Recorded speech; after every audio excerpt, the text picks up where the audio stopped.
What's up nga pala mga guys, it's me again, your Kuya Mark. At pag-uusapan nga pala natin ngayong araw is about insurance. So tara, let's go mga guys.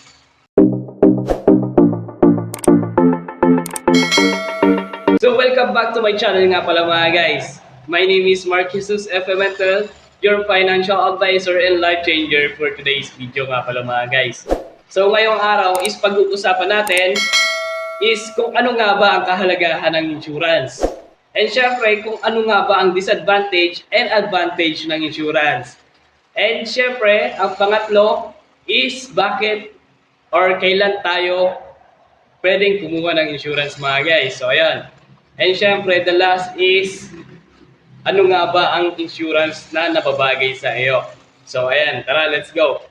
Ang uunahin natin is ano nga ba ang nagagawa ng insurance mga guys sa ating buhay.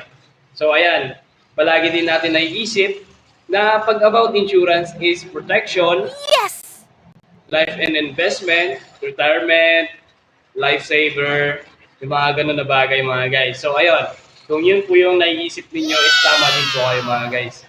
Pero in this video is pag-uusapan natin kung ano nga ba ang nagagawa ng insurance para sa atin mga guys.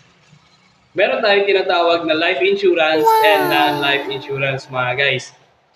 Sa ating life insurance mga guys is bakit natin kailangan ito? Siyempre para sa ating health, para sa ating kung sakaling tayo ay ma-hospitalization, dulot ng critical illness, kung sakaling tayo magkasakit, di ba? O, di ba? Health. And syempre, accident benefit, and syempre, death benefit. So, bakit nga ba siya kasama sa life insurance? Syempre, pag na-aksidente tayo, or sakaling tayo ay matsugi mga guys. Pero sana wag naman. Pero alam din natin na ito ay mangyari, posibleng mangyari, at talagang mangyari guys sa pagdating ng panahon. At syempre, tayo ay patanda rin naman. At talagang sa pagtanda natin, doon lumalabas yung mga ibang karamdaman or malubha or ito man ay mild or masyadong malubhang sakit or sabihin na natin tayo ay na-aksidente or unexpected naman lang yung nangyari. And syempre, kung sakaling tayo ay mawalan na ng hininga mga guys. So ayun, alam kong ito ay medyo disturbing na pag-usapan. Pero sa mga taong nakakaintindi, alam ko na naiintindihan ko ang sinabi ko.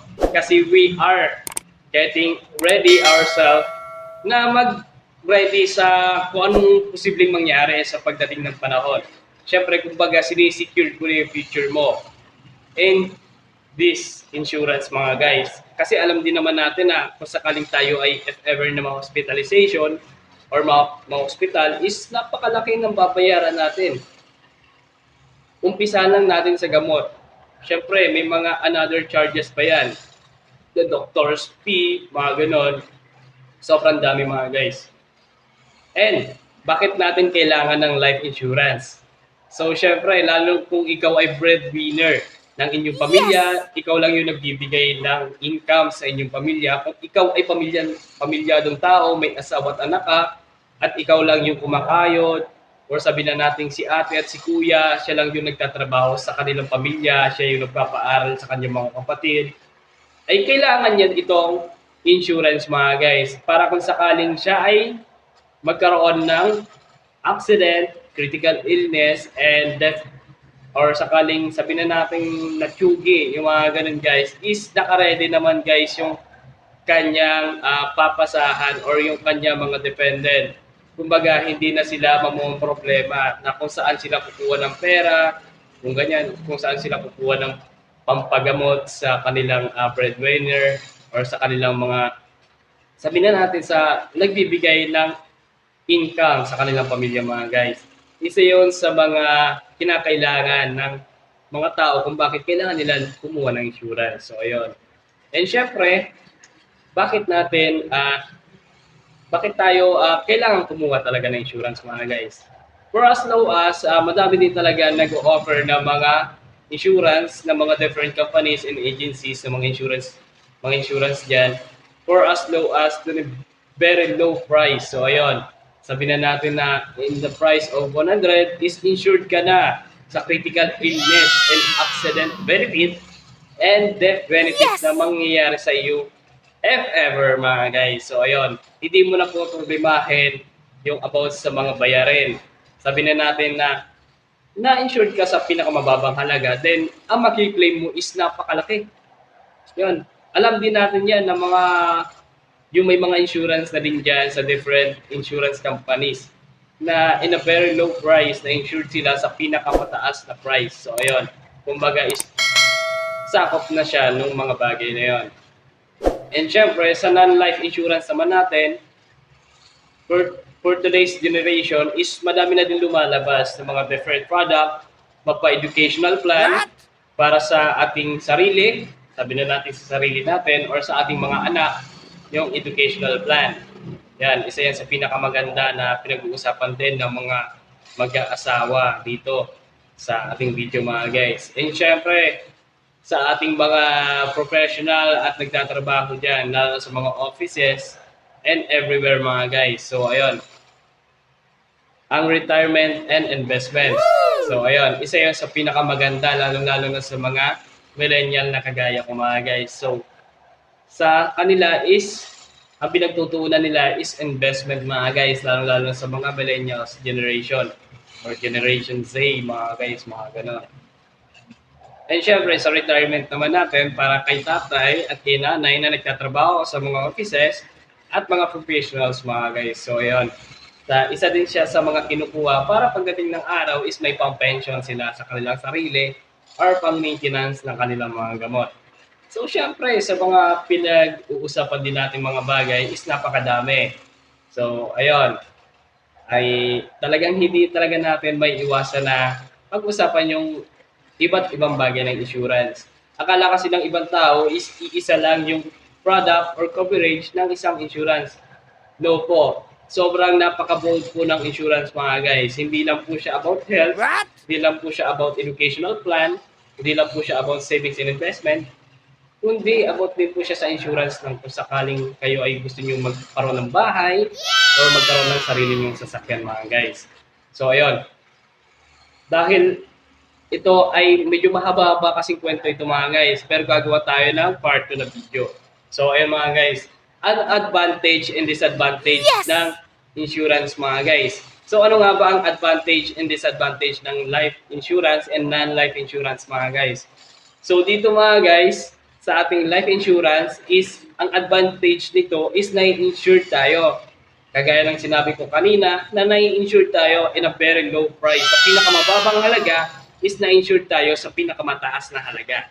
So ayun, sino matutuwa dun mga guys? So ayun, syempre, ang disadvantage kasi nito mga guys is may mga tao talaga na hindi nila kailangan, malakas pa naman ako, bata pa naman ako, marami pa naman akong pera, mayaman ako, o sabihin na natin na napakayaman mong tao. Ayun.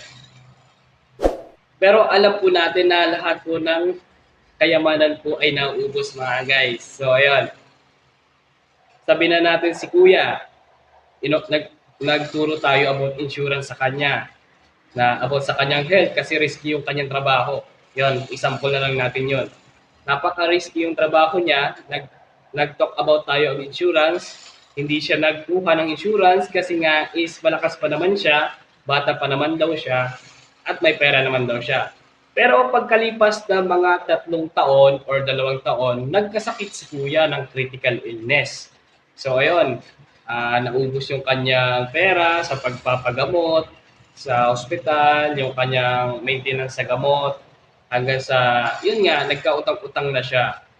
At the end of the day, dun lang niya naisipan na kumuha ng insurance. So ayun nga pala mga guys, yun yung isa sa mga disadvantage natin dito is may mga insurance company or insurance agency na kung sakaling magkaroon tayo ng history ng illness or critical illness or na-aksidente tayo, yon, tapos, syempre, may mga interview yan, may mga interview and inspection about, syempre, lalo na kung life insurance mga guys, is mahigpit ang mga insurance about medical. So yun, may mga medical talaga yan mga guys, hindi yan basta-basta lang na magpipirma kayo, din hulog-hulog, Syempre, madami ang proseso at napakahigpit na ng proseso ng mga life insurance companies mga guys. Isa yan sa mga disadvantage na kung saan ay nagkaroon na ng sakit ay doon nang kukuha ng insurance. So ayun, madaming insurance companies na hindi nag-a-accept ng mga taong may history na ng mga critical illness. Kasi nasa risky na yung kanyang health. So ayun, sobrang hirap na din nun. And especially na kung wala ng trabaho, wala nang pinagkukunang income, lagi na lang nasa bahay yung tao, is may hirapan na talaga siya maging insured sa insurance company hanggang sa siya ay mahirapan na pagdating ng araw. So, ayun. Isa yon sa mga advantage and disadvantage dito kay insurance mga guys, sa life insurance. So, sana habang bata pa tayo, hanggang malakas pa tayo, may trabaho pa tayo, kaya pa natin kumita, kaya pa rin na habang tayo ay nasa middle income, ay gawin na po natin ang lahat at kumuha na po tayo ng insurance. At tayo ay magpa-insured sa pinaka mababang halaga, pero naka-insured po tayo sa pinakamataas na halaga mga guys. Alam ko po na napakahaba nitong video natin, is gagawa po tayo ng part 2 para sa ating video mga guys. So ayun, bakit nga ba? Kailan nga ba natin kailangan kumuha ng insurance at kung ano nga bang insurance na mabagay sa atin. So bale, sa ating part 2, yan ang ating pag-uusapan mga guys. Kung kailan nga ba tayo kukuha ng insurance at kung ano nga bang insurance ang nababagay sa atin. Pag-uusapan natin yan sa ating video at maraming salamat nga pala mga guys sa mga nanood na naman itong aking munting video. And sa aking part 2, abangan nyo po mga guys at pag-uusapan natin lahat-lahat about insurance at kung bakit mahalaga at bakit kailangan nating magpa-insure sa insurance mga guys. So ayun, thanks for watching and syempre don't forget to follow me and subscribe to this YouTube channel at sa aking Facebook page na Mark Special at sa aking YouTube channel na Kuya Mark nga pala mga guys. So ayun, maraming salamat nga po pala at sa susunod mo po nating YouTube channel video nga pala mga guys. Maraming salamat.